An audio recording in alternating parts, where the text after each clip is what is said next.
I understood the media might be interested in what I did, but I was not aware of how overwhelming that attention would become into a painful attack on themselves. The envelope was plain, unmarked, the kind of discreet manila folder that gets passed between gloved hands in wood-paneled rooms where the real history of nations is written, and then buried.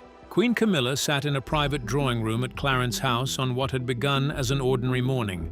Senior staff flanked the walls, legal advisors perched on the edges of chairs, their expressions carefully neutral. The folder sat on the table in front of her. 3 pages, clean, clinical, and devastating. She opened it expecting routine. What she found instead was a truth so enormous, so irreversible, so world-altering that her hands began to tremble before she had finished the first paragraph. Her face drained of color. The room seemed to close in around her.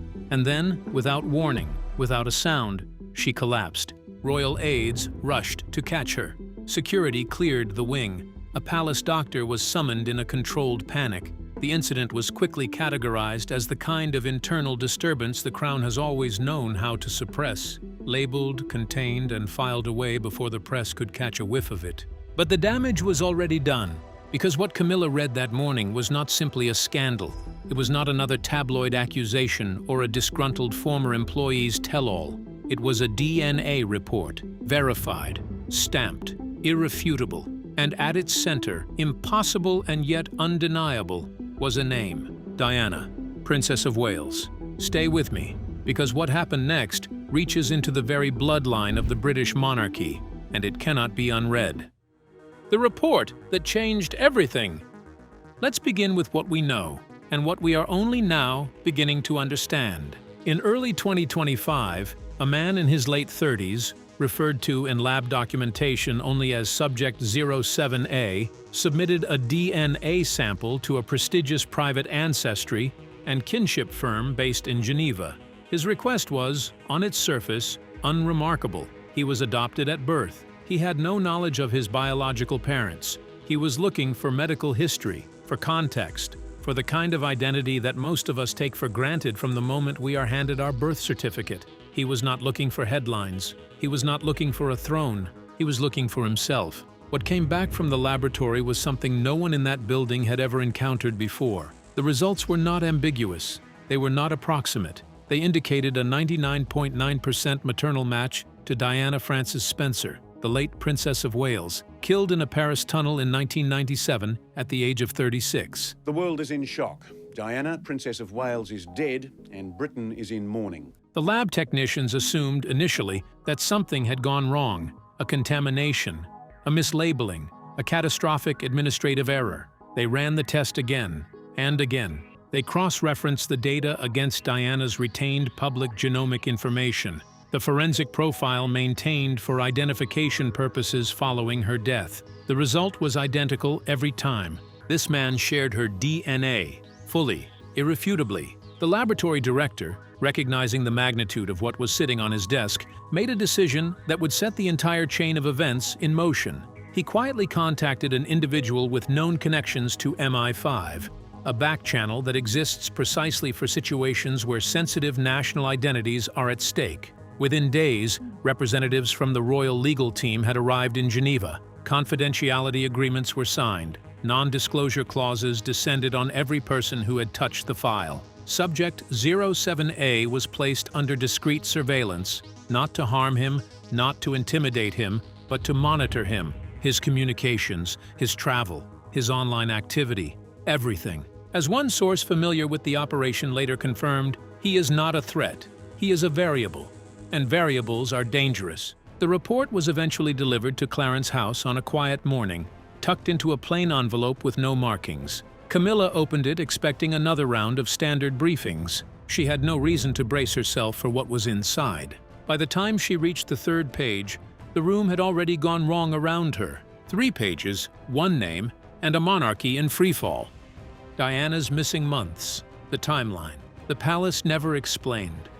To understand how this is possible, you need to go back. All the way back to the years before Diana became the most photographed woman on the planet, before the fairy tale, before the heartbreak, before the tunnel in Paris. Because even then, even in those early years, There were gaps in the story, fragments of time that were never fully accounted for, moments that slipped through the carefully managed royal narrative without explanation. Specifically, the period between Diana's engagement to Charles in February 1981 and the birth of Prince William in June 1982.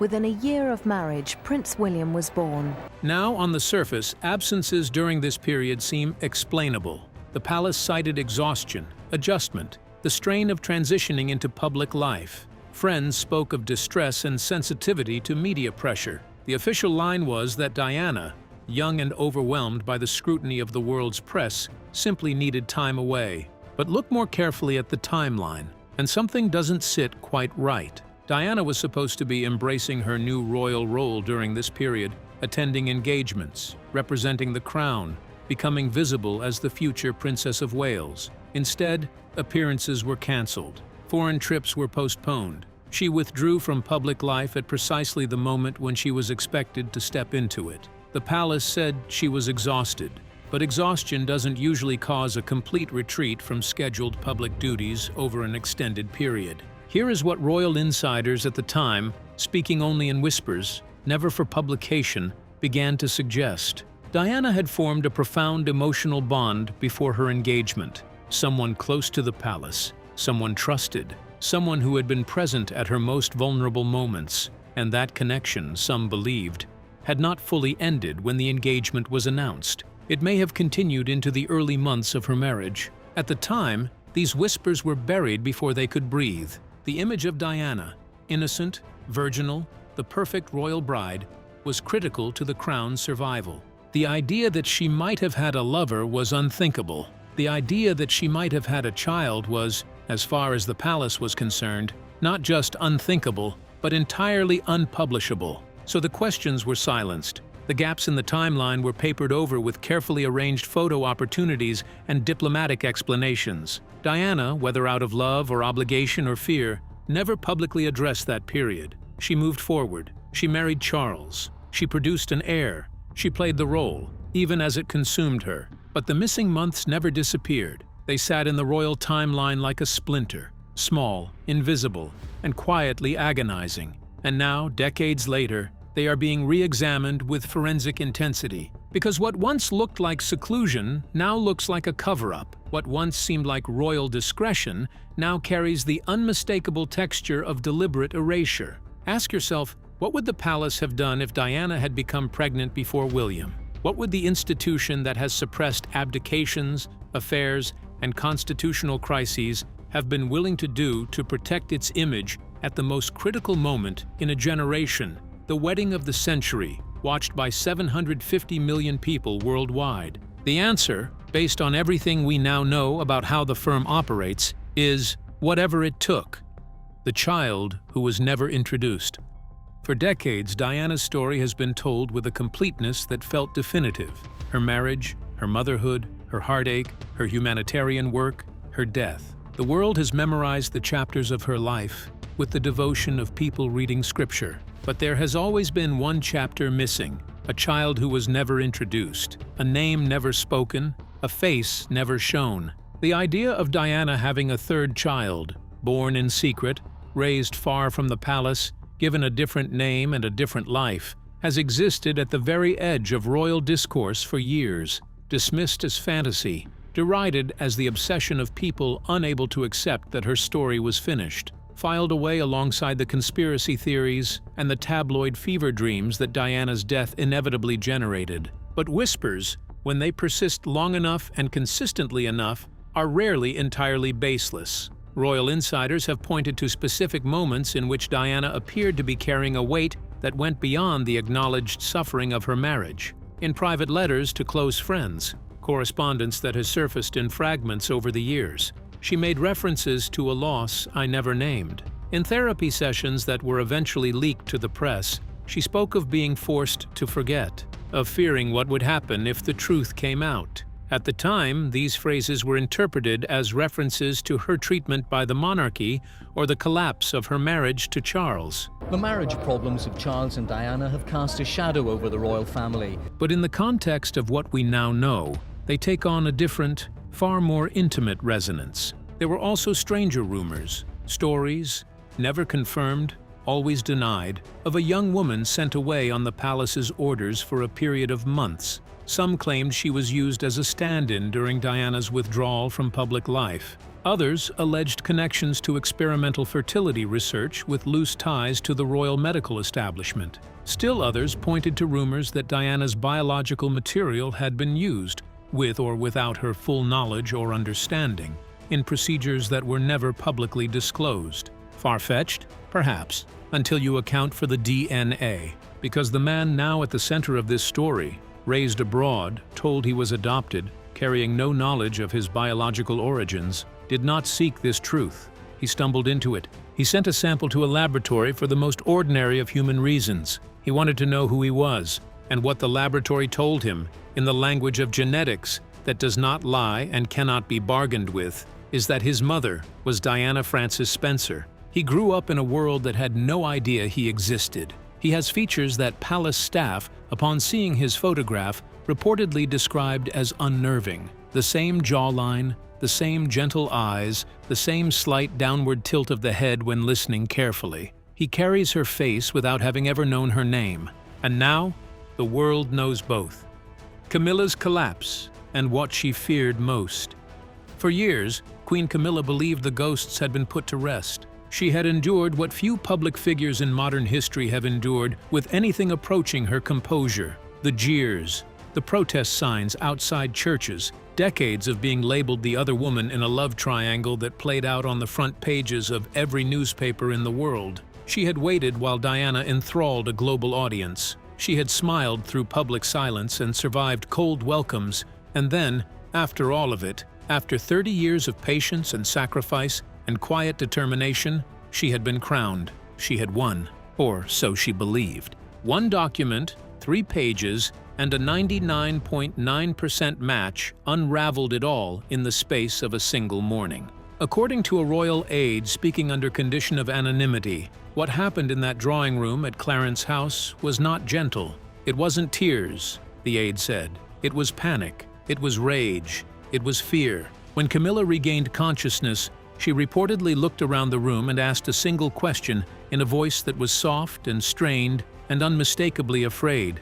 Does anyone else know? She was not worried about the science. The science was beyond argument. She was worried about the world's reaction, and she understood that reaction better than anyone alive. Because Camilla knew, from 30 years of first-hand experience, that Diana was not simply a former princess or a tragic historical figure. Diana was mythological. She was permanent. She was the people's princess in a way that no palace decree or coronation ceremony could ever transfer to anyone else. By 1997, Diana, Princess of Wales, had spent over a decade in the global spotlight. The public's grief for Diana had never fully resolved into acceptance of her replacement. It had simply gone quiet. The emergence of a living, breathing son, a man with Diana's face and Diana's DNA, would not be quiet. It would detonate. Camilla understood precisely what would happen. The public sympathy that had slowly, painfully, incrementally shifted toward her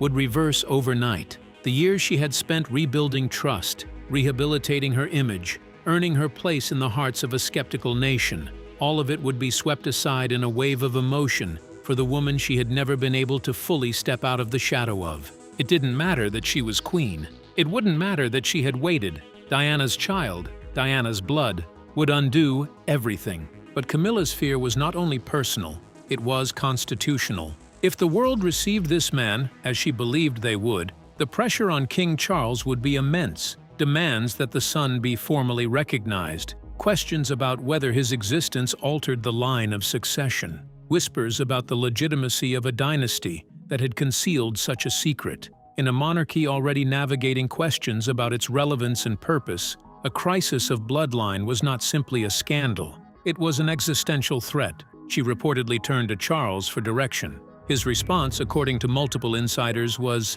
silence. He withdrew. He took long walks through Windsor's gardens and declined scheduled meetings. When Camilla pressed him for a plan, he allegedly said only, "We do what we always do. Nothing." For Camilla, that was the second collapse of the morning, less visible than the first, but in many ways more devastating. Because in this situation, she knew doing nothing was not a strategy. It was surrender. The palace goes into lockdown and fractures anyway. What followed the discovery was a masterclass in institutional crisis management and a demonstration of its limits. Within hours of Camilla's collapse, a tightly controlled group of senior aides activated what insiders refer to as the Windsor Protocol, a rarely invoked emergency response procedure designed for precisely this kind of situation, a truth so dangerous that it cannot be allowed to move freely through the world. The DNA report was seized and all copies accounted for. The Geneva laboratory was approached, paid a seven-figure sum, and served with a permanent gag order, courtesy of the royal legal team. Any digital traces of the original test results were systematically scrubbed from servers. Staff who had seen or handled the file were placed under rigorous non-disclosure agreements with financial penalties, severe enough to deter all but the most principled. Subject 07A, the man at the center of it all, was placed under comprehensive surveillance. His communications were monitored, his travel was tracked, his social media activity was catalogued. He was not threatened, he was simply watched, contained, as one source put it, like a variable that hadn't yet decided what it was. The Royal Communications Office entered emergency lockdown. Senior journalists who had picked up early traces of the story were approached individually. Some received warnings, others received incentives. Newsrooms reported unusual technical difficulties. Court records were sealed with suspicious efficiency. The strategy was straightforward. Buy time. Assess the man's intentions. Plan a response for when the story inevitably broke. Because even the firm's most experienced crisis managers understood privately that this story could not be buried forever. A living person with irrefutable DNA evidence is not a rumor. You cannot serve a gag order on biology.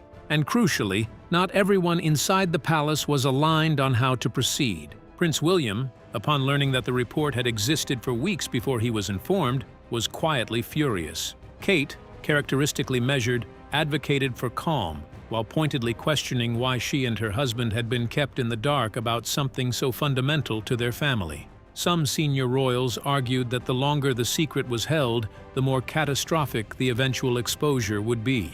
Even Princess Anne, a figure not known for sentiment or panic, reportedly said with characteristic bluntness, "We've survived worse, but we've never survived Diana returning." The video that broke the world. For weeks he remained a shadow, a name in a sealed file, a man watched and monitored and carefully contained by the most sophisticated royal damage control operation in living memory.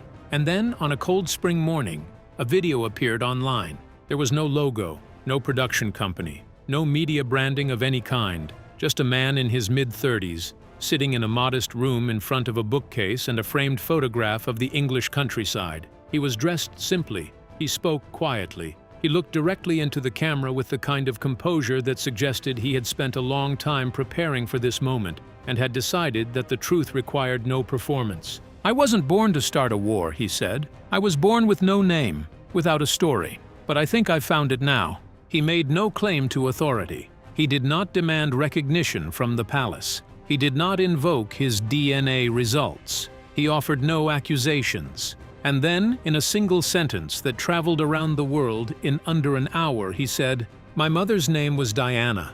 I believe she wanted me to know." The video was uploaded to a private website and spread through anonymous accounts within minutes. By the time the palace's legal team had identified it and begun the process of requesting its removal, it had been downloaded, mirrored, and translated into 37 languages. It was on every platform simultaneously. It was shared by heads of state and schoolchildren and journalists and grieving members of the public who had never stopped loving the woman he was claiming as his mother. The physical resemblance was the detail that stopped people cold. His jawline, his eyes, gentle, slightly downcast, exactly as hers had been, the way he tilted his head when he paused to choose his words. Palace staff, shown the video in subsequent days, reportedly described it in almost identical terms. Unnerving, as if she came back. He continued, his voice never wavering.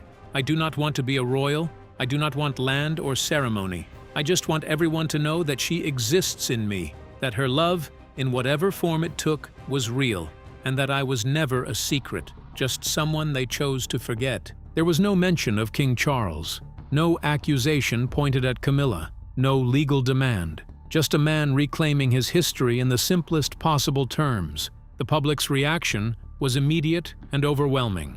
Hashtags ignited across every platform. Comment sections filled with emotion, from those who said they had always suspected there was more to Diana's story, to those demanding formal DNA disclosure, to those calling on William and Harry to acknowledge their brother publicly. William and Harry opening up about what it was like to be the pride and joy of a princess. The conversation spread beyond Britain, beyond the Commonwealth, into every corner of the world that Diana had ever touched. He ended his statement with a line addressed not to the monarchy, not to the cameras, not to the millions watching, but to the mother he had never met. "I don't need a throne. I only needed the truth. I hope wherever she is, she knows I found it." The screen went dark, and for the first time since August 31st, 1997, the world didn't simply mourn Diana. They met the part of her that had been hidden. The world responds, and Harry's impossible position. Within 48 hours of the video's release, something happened that no palace communications strategy had prepared for. The story stopped being about the monarchy and became something far more personal, far more human. It became about grief. Millions of people who had grown up with Diana, who had cried at their television sets in August 1997, who had left flowers outside Kensington Palace, who had never quite been able to explain why her death felt like a personal loss even to people who had never met her, suddenly found themselves confronted with a new emotion, not just sorrow, hope. Here was a piece of her that had survived, a piece the world had been denied, and the outpouring was unlike anything the royal news cycle had generated in years. Not anger, not scandal fatigue, not the cynical commentary that greets most palace stories. Something raw, something real, trending worldwide within 6 hours. Vigils outside Kensington Palace within 24. Flowers again, the same instinct, the same impulse that had defined the week of her death, left at the gates by people who could not explain exactly what they were mourning or celebrating, only that they felt compelled to be there. In Paris, at the Pont de l'Alma tunnel, someone left a photograph of Diana beside a handwritten note that read simply, "She kept her promise. She's still here." International media, American, French, Australian, Indian, carried the story on their front pages with a unanimity that royal observers said they had not seen since the funeral itself. Chat shows dedicated full episodes to it. Legal scholars were invited onto news programs to discuss the constitutional implications of a biological child, of Diana's existing outside the line of succession. Theologians were asked whether such a secret could be morally reconciled with the Church of England's role in the monarchy. The world, it turned out, had never stopped waiting for Diana to give it something new, and through all of it, through the vigils and the trending hashtags and the international coverage and the constitutional debates, one name hung in the air, with a weight that no one inside or outside the palace could ignore: Harry. Because if anyone alive understood what it meant to carry Diana's truth into a world that the palace preferred to manage, it was her younger son. Harry had written about his mother's absence. He had spoken about the way grief had been institutionally suppressed within the family. He had described in his memoir the suffocating silence that descended over the Windsors in the days after her death. Not taking more time talking with their mother on the phone, that very last phone call the day she died, and all the things they would have said. A silence he had spent decades trying to break. Now there was potentially a brother, a man with their mother's face, their mother's DNA, their mother's quiet way of tilting his head when he listened carefully. A man who had said publicly that he wanted no titles, no land, no ceremony, only the truth. Sources close to Harry described him as shaken but not surprised. That the institution had concealed something of this magnitude was not apparently an entirely shocking revelation to a man who had spent years documenting the gap between the palace's public face and its private reality. What shook him, according to those same sources, was the resemblance. He kept watching the video, one person said, over and over, just watching.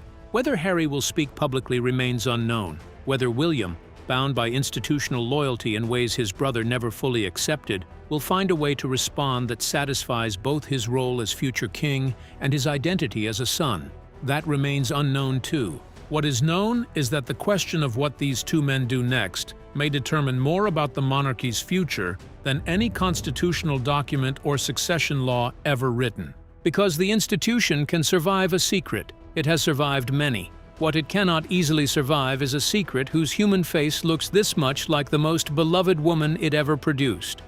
The aftermath. A monarchy on shaking ground. The chandeliers at Buckingham Palace still catch the light. The guards still march. The crown still rests on its velvet cushion in the Tower of London, gleaming and immovable as it has for centuries. But beneath those polished, permanent-seeming surfaces, the foundation has shifted. Camilla remained out of public view in the days following the video. Officially, the palace described her as resting. Unofficially, sources close to the household described a woman who had been shattered. Her poise, the extraordinary cultivated composure that had carried her through 30 years of public hostility, had finally broken under the weight of something it was never designed to withstand. Not a tabloid attack, not a protest, not a competing narrative from Harry's memoir or Andrew's scandal. A son with Diana's face. Speaking Diana's truth, everything Camilla had built, the painstaking rehabilitation, the slow erosion of public resistance, the coronation itself, existed in the shadow of a woman who had been dead for nearly 30 years. She had always known that. She had made her peace with it, or something close enough to peace that it functioned. But she had believed, perhaps needed to believe, that shadow had a fixed size, that it could not grow. She was wrong. King Charles, according to those close to him, eventually met the man alone. No cameras, no aides, no official record, just a quiet room and the presence of a person who carried the genetic signature of the woman Charles had loved and lost and never entirely escaped. What passed between them in that room is not known.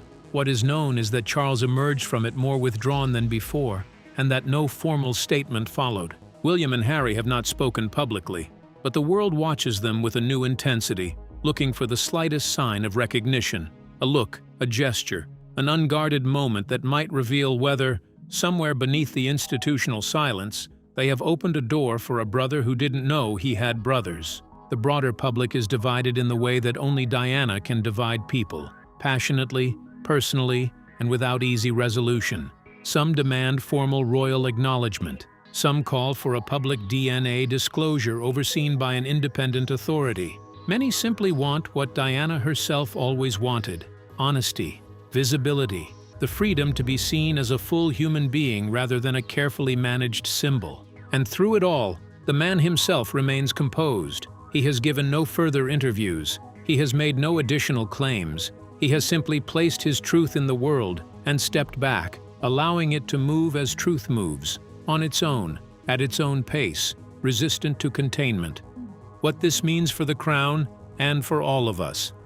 Here's the question that no palace press release will ever answer directly, but that every person watching this story unfold is already asking. What does it mean when the bloodline the monarchy has always used to justify its power begins to speak back? For generations, the crown has derived its authority from the concept of lineage, the unbroken chain, the dynasty, the idea that the right to rule passes through blood in a way that is sacred, traceable, and, above all, controlled. The monarchy decides what the bloodline looks like. It decides who is named, who is seen, who is introduced to the world at christenings in gilded chapels, and then photographed on the palace balcony with the Union Jack flying overhead. What happens when the bloodline disagrees? Diana's secret son has not claimed a throne. He has not hired a legal team to pursue succession rights. He has not positioned himself as a challenger to William's future reign or Charles's current one. He has done something simultaneously simpler and more destabilizing than any of that. He told the truth, quietly, directly, without theater, and the truth, delivered in that tone, in that voice, with those eyes, has done more damage to the institution's carefully managed image than any scandal in recent memory. Not because it exposes wrongdoing in a way that can be investigated and then closed, but because it raises a question that cannot be definitively answered and therefore cannot be put away. What else has the crown decided we don't need to know? That question, once asked, echoes. It reaches backward through the institution's history and forward into its future. It sits in the gap between what the palace presents and what the palace conceals. And it is now sitting, irreversibly, in the public consciousness. Camilla may recover her composure. The palace will almost certainly find a way to manage the immediate fallout. The protocols will hold for now. The stories will be shaped, and the narratives will be managed, and the machinery of royal reputation will grind forward as it always has. But Diana's son exists. He speaks. He carries her face and her DNA and a version of her story that the palace did not write and cannot edit. And that is something the crown has never had to survive before. Not a rival, not a scandal, not a memoir or a documentary or a tell-all interview. A truth that was born in secret, raised in silence, and is now standing in the light. Now I want to hear from you, because this story raises questions that go beyond the palace walls. Do you believe the monarchy has the capacity to survive a revelation of this magnitude? Do you think William and Harry will eventually break their silence? And if they do, what do you hope they say?